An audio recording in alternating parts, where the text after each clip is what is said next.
Today we are focusing on deepening the security and trade partnership between the Philippines and the United States.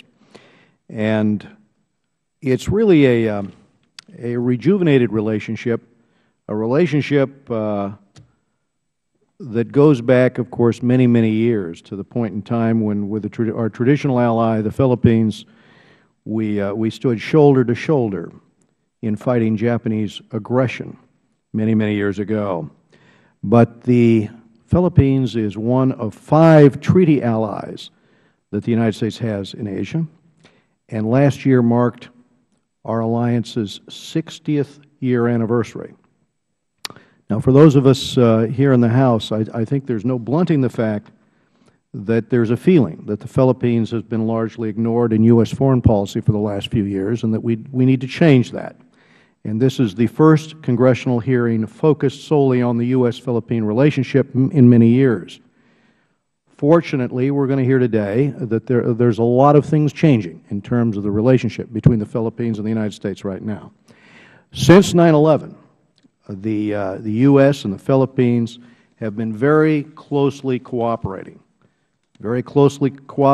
with counterterrorism.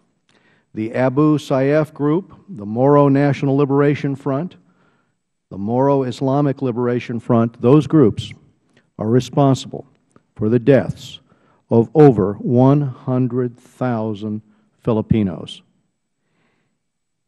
And that struggle goes back decades. But U.S.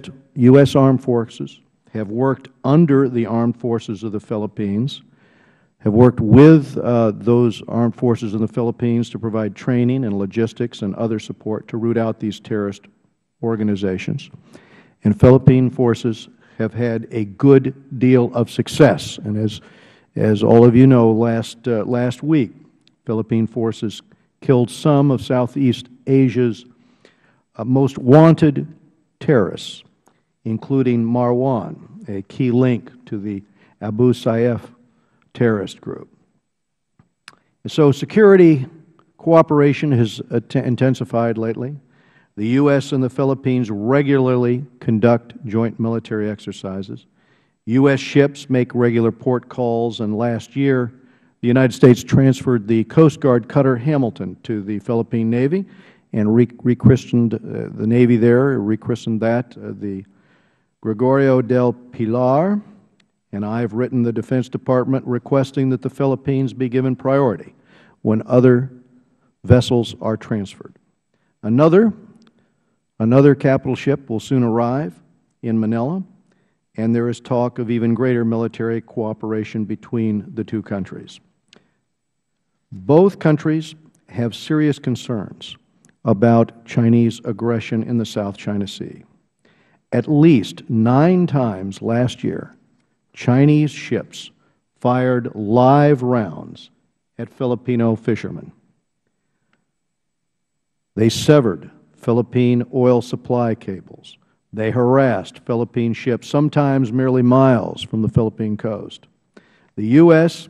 and the Philippines want peace and stability in the region. That's going to be key to the global economy. It's going to be key to the growth of the economy in the Philippines.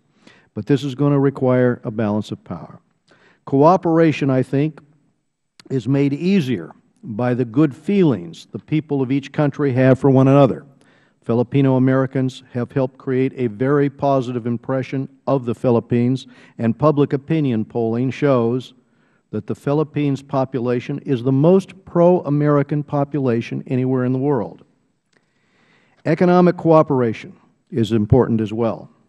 For too many years, the Philippines has suffered from economic malaise, as some of its neighbors have had their economies soar. The problems have been many. Corruption has been a problem, poor infrastructure, lack of competition, and generally harmful economic policies. But there are signs that conditions are improving. There are efforts underfoot to change that equilibrium. And what's certain is that the many skilled Filipinos deserve better than the economy they have had to survive in. The U.S. can help in this regard. I am supporting legislation, the SAVE Act, to restore to the Philippines preferential access to the U.S. market for many clothing items it lost when the global apparel quota system was lifted 7 years ago. And of course, since then, the Philippines' apparel exports to the United States have shrunk from $3 billion to $1 billion a year. Hundreds of thousands of Filipinos have lost their jobs, which have shifted. Those jobs shifted to China.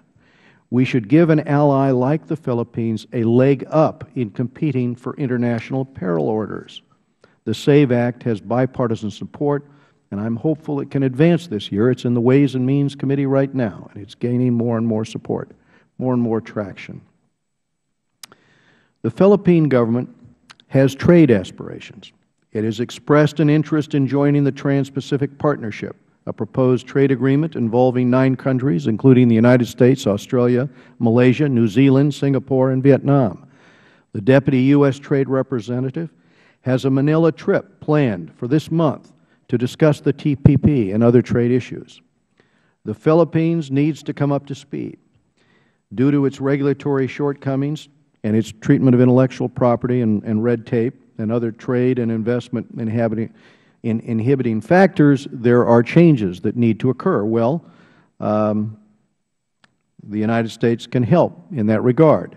The Partnership for Growth Initiative aims to assist the Philippines to improve many of the conditions that impede its economy and participation in TPP-like trade agreements.